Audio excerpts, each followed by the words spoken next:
welcome back to the How to Dominate the Chessboard series, where I play 2 games against bots, one with white, one with black, give you some ideas, show you my calculation, my openings, and stuff like that. The next video will be a little bit different, maybe, hopefully, if I can get to upload. But this one will be just not different than the rest of them. So your calculation, how to not blunder like an amazing person, and yeah, that's it. Let's get on to the video. Alright, let's begin. We have it on expert level, which is 2000, I believe. Yeah, it is 2000. Let's begin. Alright, we're going to start with white, and we're going to get d4. This is how I generally start my games. Like I say, you can pick any opening you want, one that suits your style or your preferences. Generally, I go with the Queen's Gambit, and the Queen's Gambit is basically you give up a c-pawn, to try to get central control. And we still have this line with knight c6, which we've seen countless of times in this channel. Let's go knight f3, try to play Catalan. Okay, this is incorrect. This is not a good line. Generally, you know this once you study your openings. And in this case, we can just take... And I don't know, like a knight c3, knight c3 could be okay, but we do double up our pawns, which could be a bit problematic. But we can also go e3 and do this instead, defend the bishop. The dark square bishop, it will find a way out. It's going to be difficult. We can play g3, obviously. We obviously could get a Catalan here. We could go g3 and bishop g2, but I don't know. I mean, it's okay, I think. I don't think there's anything wrong with it. So let's go here. I don't think he's going to take with the bishop. That's a bit too stupid. The light square bishop is actually kind of good. Okay, bishop g2, and just we'll play a regular game. Okay, that's an interesting move, trying to take away my squares. Let's go bishop here to try and do this. Alright, so we got what we wanted at the end of the day. We got a nice little king on g2. And we can just quickly go like e4 in the future. Let's go queen b3, just make black commit with knight a5. Or that's also okay. Let's go bishop here, defend those dark squares, and then we're going to go knight c3, a3, and play this game out. Now, the dark square bishop, I don't really care if we lose it, because it's not actually that great in this specific scenario. So, okay, as you can see, the engine also doesn't quite want the dark square bishop. So we're going to go here, a3, and play safe. b5 is aggressive. There is a point behind the move. If you take the pawn, you just get blasted with a6, and then you lose a piece, which is a find for the engine, that's for sure. Let's go queen c2 with ideas of rerouting the knight and attacking the knight on the c, like that. Like this, and okay, the engine defends like that, and we can go e4 in the future, and then we can also go knight f4, which is also pretty okay, if I do say so myself. We can also take the pawn straight up. I don't want to open up the position yet, so let's just go here first, and attack the queen. Okay, the engine goes for a crazy line, which is typical. But I mean, the queen is a bit uncomfortable here. I don't really like the positioning of the queen, and I also don't like the position of my queen as well, frankly enough. But I think we should be able to take. He takes our queen, and then we take the bishop with check, go b4, and I believe like b4, and we just straight up win a pawn.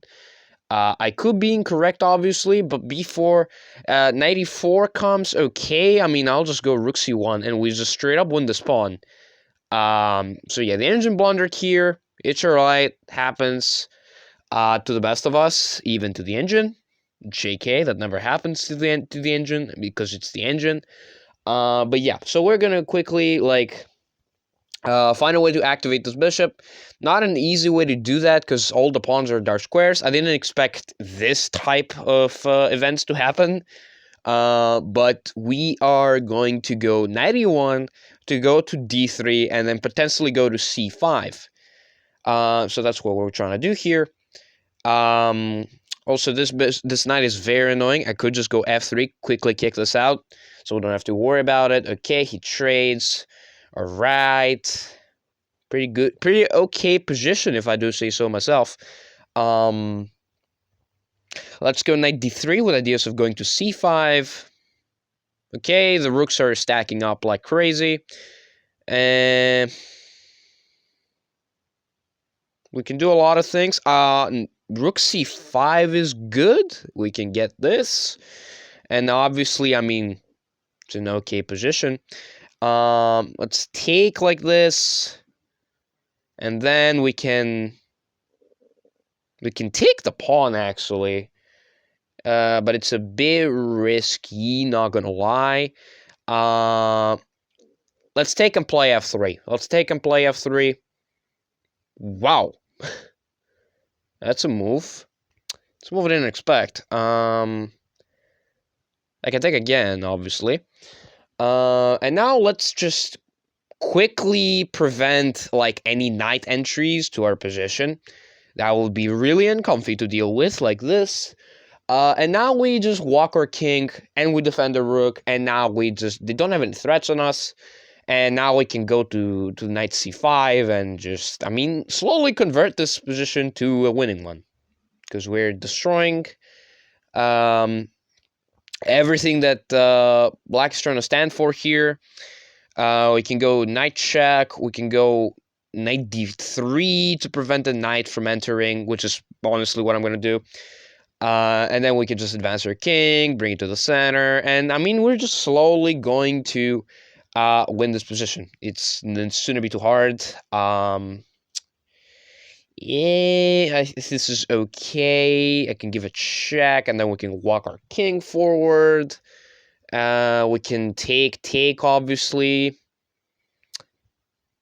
Should I'm obviously faster than him, but I do want to create these two pawns here. He obviously does not want to engage in all this, which is understandable. Okay, interesting move for sure. Let's go. Let's calculate this, find a way to win this.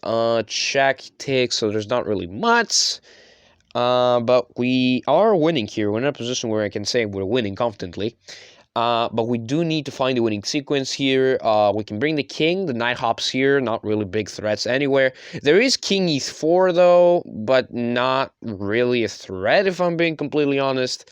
I'll just go here and destroy, I mean, the activity of black. And, I mean, we can also, like, find a way to win this pawn. Let's go here, just advance the pawn a bit further. He obviously has to get attracted to that pawn. And now I'm going to force black to make a decision. The decision is to keep defending the pawn. But I think you lose this knight. We can lose this knight like this. We give a check, deflect the king, and then we take the knight. He takes, and then we go here and we win this. So we use the tactic of deflection to basically overload the king and make a decision like that, where they just have to give up the protection of the knight to try and stop our pawn, and then we're simply going to make a rook. And you know what happens, folks? We're gonna do a little bit of a BM today. BMing the bots, my favorite side activity. And we're gonna make 2 rooks this time, like this. And we're gonna do a quick little ladder mate and win the game. Like, okay. The bot is very graceful. He lets us do the entire thing.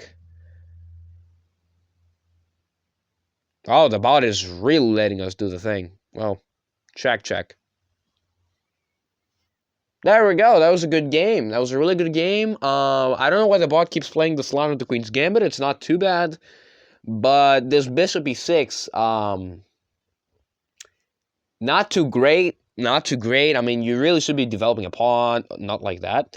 Developing a pawn, developing a knight, developing a bishop, which is the main line here. So yeah, really, it was okay. I mean, G3 could have been, yeah, G3 was a tad bit, unnecessary. They just wanted this, get some development, but okay, G3 has an idea of trying to play Catalan. Um, takes. I mean, that was a bit rash decision making, but it's alright. It's not a horrible move. This to force a reaction, and I mean, yeah, knight c3 and a3 and b5. Obviously, if you take, there's a6. You lose the knight. But actually, you can counterattack this knight, and then it gets real complex. We don't want that. Queen c2, and now knight here, discover attack, and this wasn't too accurate, but this line really just wins as a pawn. And yeah, the rest of the game was pretty okay, I would say. This nice deflection tactic in endgames, when you see pieces are a bit overloaded and you got a nice lead of material, you can always give it check, force the king to walk away from the knight, and then do this. And this is what we'll call a deflection. Let's go to the next game. Alright, we'll be playing with the black pieces against Sven. I'm picking a bot to mix things up, a different one. With the ready, which is not seen in the channel as much. What can I play against the ready? I'm going to play the Sicilian Invitation. Trying to get it in an open Sicilian. Alright, we're going to switch things up. I don't know what Twitter notifications are being sent, but I turned them off. I don't know whether it's still being sent, but it's okay. Let's go d5. And now we're going to go knight f6. And if you couldn't realize just yet, we're playing a reverse Catalan with the black pieces. You can play Catalan with the black pieces. It's just that, I mean, it's reverse, obviously. And you play second, so you need to, consolidate your moves better. Knight c6, all right, let's play like this. And bishop h1, okay, relatively good stuff, I guess. Let's take the pawn, and then we can, you're going to take with the knight, I believe. Okay, with a pawn, that's also not bad. We can take advantage of this and play the move bishop g4. G4, and queen d7. And we're just going to put some pressure on this bad boy. Now I believe we can take this pawn. It's been there since forever. So let's quickly take this, snap it off. He can't quite take because, the knight is pinned. So if you take with the knight, then you lose your queen, which would be unfortunate. But we can go here and claim our little bounty. Oh, and what a kind gentleman. He also gives us the bishop trade as well. Now let's defend this pawn. And now we're going to play with a beautiful dark square bishop. And we're going to go queen to c6 for starters. And then we're going to go rook c8. Attack the pawn, put some pressure to it. Sven is a good defender. He always defends his pieces. So we're going to... Now we can harass the bishop. But we're going to, first of all, hop our horse in front of his mouth. And we're going to snap the bishop, obviously. And then play a6, block out the queen. And now we have a very good dark square bishop. g4 I cannot explain. But I can explain queen to d6 with potential ideas of bishop e5 and laser beaming down the diagonal. There's f4, but I actually do want to induce the move f4 here. It wouldn't be that great to induce that move, but I do want to induce it here. I do want to get it. I'll go bishop g7. Don't know why I went there in the first place. But yeah. Knight hops in, not a problem. We're going to play b5. Just take a bit of space. We always want some space. And now let's go queen f4, just invading the king's position. And we get a free pawn because Sven does not want to defend his pawn for some unknown reason. Now we can go bishop h6 and bishop f4, which is almost made, by the way. It's not made because of the fact that the knight exists, which is pretty frog pog. But we are going to go e5 with the idea of straight up checkmating. I think you can just checkmate here. I'm not sure. Yeah, we do get this. And actually, we can also... It's not checkmate yet, but rook e8 looks really nice. So we're going to play rook e8. to try and win the knight. And what a kind bot you are. Thank you for your service, Van. Oh, thank you again for your service, Van. You are a very, very amazing bot, and you give me what I want. And now we can go, like, I don't know, F5, honestly, I don't know, do this. It's basically mate, you have to prevent it like this. We'll take this, and then you can just resign, yeah. And because he has still a lot of pawns, ooh, that was gonna be a really awful mouse slip. We do also get this checkmate. That was a very short game, unbelievably short game. Against the ready, you can play like anything you want. Like I've played G6 in this position, Knight of 6, C5. I've also played E6 things, Queen's Gambit invitation, or basically a Nims of Indian invitation like this. Who will play the Queen's Indian. There are a lot of things you can transpose the ready to. And yeah, that was this game. I will see you guys in the next one. Take care.